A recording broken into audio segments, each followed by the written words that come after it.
Duel PSM Makassar versus Yangon United akan berlangsung di Stadion Kapten Iwayan Dipta Bali Rabu malam.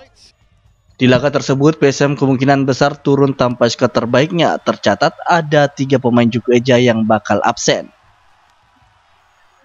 2 pemain diantaranya dilanda cedera, yakni Muhammad Arfan dan Rizky Eka Pratama saat melawan Persebaya di liga sebelumnya.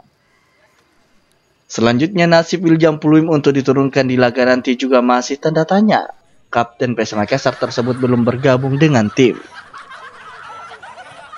Pluim sebelumnya telah absen dalam 3 sesi latihan tim dan tidak diikutkan dalam rombongan menghadapi Persebaya. Padahal pemain asal Belanda itu tidak sedang mengalami cedera ataupun akumulasi kartu.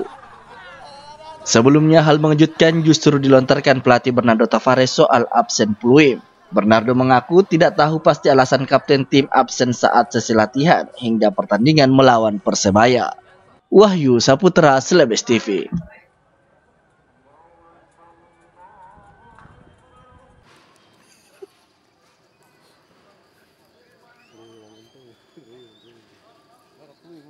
Mendarat.